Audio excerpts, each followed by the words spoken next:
Ahora, no solo habló de esto la presidenta, la expresidenta Bachelet también habló de los 50 años. Y ella se recordó de cuando a ella le tocó estar en torno a los 30 años, ¿cierto? Del golpe. Dice, para los 30 años había partidos que condenaban el golpe y que hoy no lo hacen. Juan Carlos González, ¿comparte la mirada de la expresidenta Bachelet? A ver, yo creo que esto no se trata de qué partido condena el golpe, no. Nosotros como partido sí lo condenamos. Reconocemos que el gobierno militar fue una dictadura, no tenemos complejos en eso. Pero sí creemos que esto es ya un hecho histórico, ¿ya? Que hay que mirarlo con una perspectiva de ese tipo, no estarlo instrumentalizando para otros fines, ¿no? Y que por lo tanto hay que tener un aprendizaje para que nunca más en Chile nuestra democracia se vea resquebrajada o en riesgo. Fíjese que la democracia se puede ver en riesgo de muchas maneras, no solamente con un golpe de Estado. Por ejemplo, les recomiendo estudiar el caso de Serbia, donde hay una república parlamentaria, democrática, con un premier Vučić elegido por todo el pueblo, y sin embargo se ha devenido en una dictadura, así de sencillo. Entonces, con masivas protestas en las calles. Entonces, finalmente, ¿qué es lo que acá ocurre? Que cuando hablamos de un evento histórico que divide a los chilenos, tenemos que buscar las perspectivas que nos permitan unirnos, reflexionar y mirar al futuro. Pero ¿está de acuerdo con la presidenta Bachelet con que hoy día hay partidos que no condenan el golpe y que para cuando se conmemoraron los 30 años, sí lo condenaban? UDI y RN, ¿comparte la mirada de Opoli? Yo entiendo que ellos no son defensores del golpe, al menos en la interacción que yo tengo con sus directivas, no he visto eso, por el contrario. He visto que ellos son bastante abiertos en tratar los temas que corresponden a eso. No si republicanos.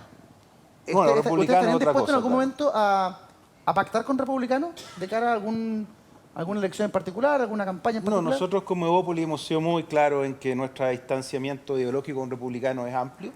Ellos tienen una mirada liberal también, pero en lo económico solamente, claro, pero en lo valórico muy conservadores, ¿no?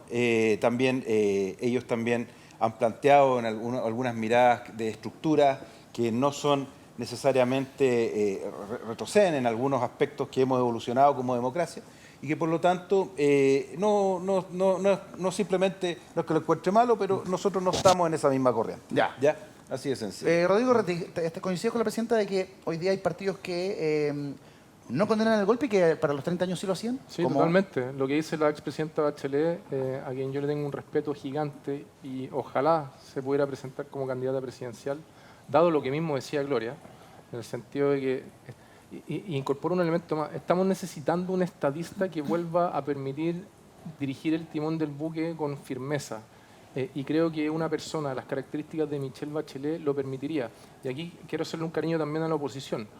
Evelyn Matei me parece que tiene similares características en ese contexto que Michelle Bachelet. Que marcó muy bien en la academia hoy día. Sí, marcó muy bien, pero personalmente prefiero evidentemente a Michelle Bachelet. Sí, los partidos, en particular la UDI y Renovación Nacional, no condenan el golpe como lo hacían antes, y esto es producto, creo que, de nuestra propia historia. Nosotros somos hijos de la historia de la República de Chile, y la historia de la República de Chile tuvo el año 70 la elección de Allende, el 73 el golpe de Estado y el 2019 el estallido social. Y el estallido social lo que generó fue una discusión muy rica en cuanto a cómo llegar a una mejor sociedad que se hiciera cargo de muchas desigualdades, que tuvo un producto que fue la Convención Constitucional, 2 convenciones constitucionales y 2 proyectos de constitución, pero que ha producido un contragolpe conservador de los valores de la sociedad chilena en torno a que la primera convención fue no valorada y se generó una discusión absolutamente atomizada de la política. Entonces, de manera evidente, Chile ha vuelto a mirar con ojos distintos de los que había antes de 2019 las rémoras totalitarias que aparentemente daban orden, ¿cierto? Entonces, por eso me parece que los partidos de derecha están teniendo este discurso en donde ya parece que la dictadura no fue tan mala.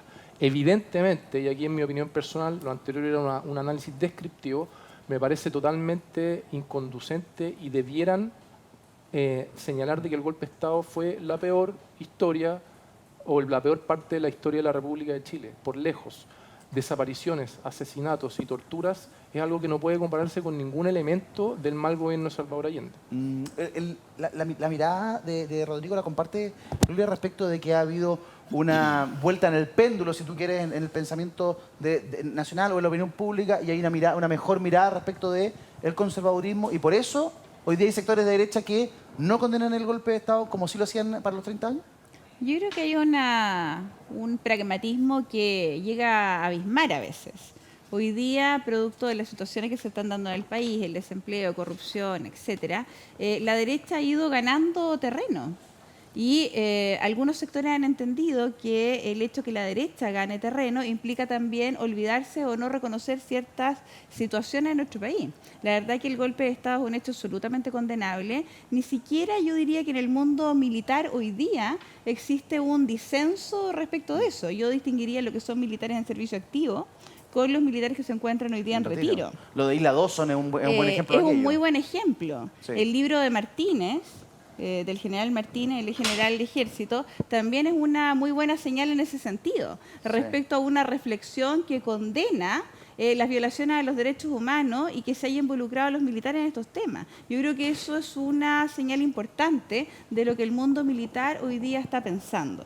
Y yo distinguiría los militares en retiro y quienes hoy día evidentemente están presos por violación a los derechos humanos, que evidentemente tratan de o sus familiares tratan de mantener o de rememorar situaciones que son absolutamente condenables. Sí. Yo creo que en ese sentido haría la distinción. Yo creo que Chile está en una mirada distinta y los sectores de derecha que están haciendo una lectura a favor, digamos, de valorar el golpe militar están muy equivocados. Yo creo que están todavía muy aislados dentro de la sociedad. Yo creo que ahí hay una mala lectura de cómo entender, digamos, esta suerte hoy día que tiene Republicanos, por ejemplo, de estar en un muy buen pie electoral. Juan Carlos, estos 50, podemos estar de acuerdo en que 50 años del golpe es una fecha histórica e importante, a la cual hay que tener una mirada muy particular, ¿cierto?, de conmemoración de ese momento histórico del país.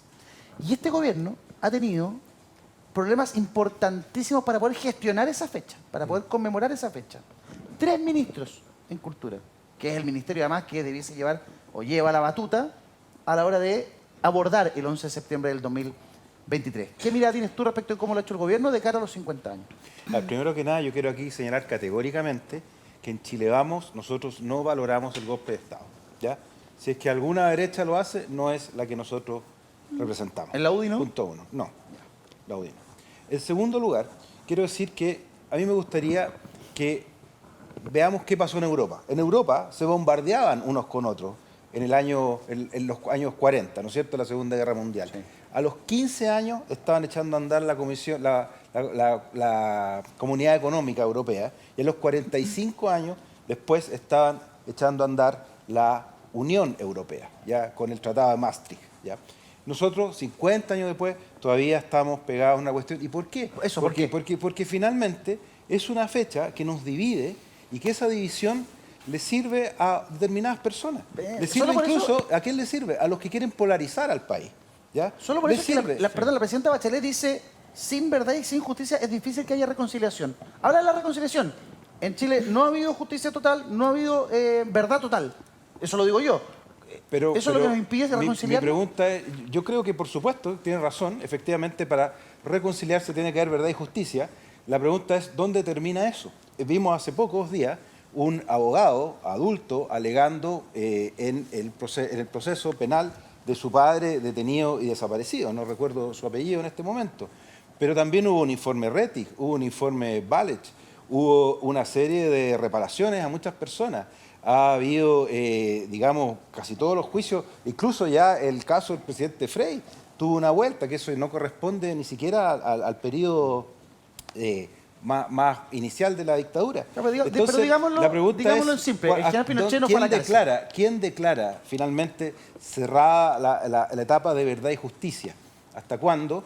Eso es la duda que yo no tengo claro. ¿Cuál es finalmente? Y cuando un gobierno, y este es el problema de los ministros de Cultura, que finalmente aquí lo que se trató de forzar, incluso el propio presidente invitó a firmar una carta, se tratan de forzar verdades oficiales que tienen una mirada que no va por la vía de unir, de reconciliar, va por la vía de seguir dividiendo.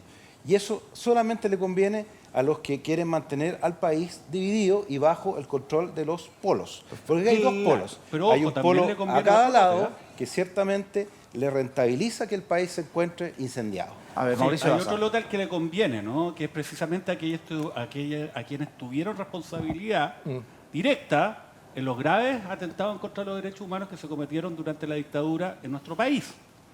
Pasar la página y decir, olvidemos esta cuestión y miremos para adelante, un discurso que yo vengo escuchando del año 90. Y siempre de los mismos sectores que han tratado de amparar a quienes violaron los derechos humanos. ¿Cuándo se para con verdad y justicia? Hasta que haya total verdad y justicia.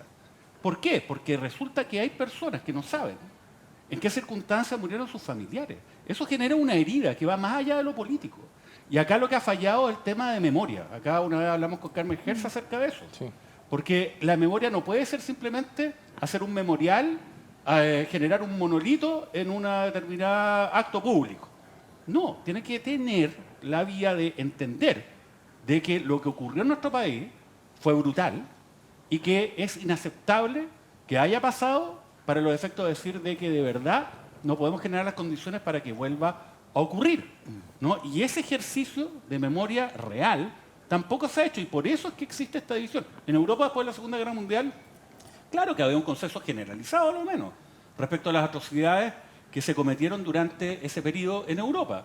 Y eso permitió avanzar, entre otras cosas, con el catálogo de derechos humanos. El Derecho Internacional de los Derechos Humanos nace a partir de aquello.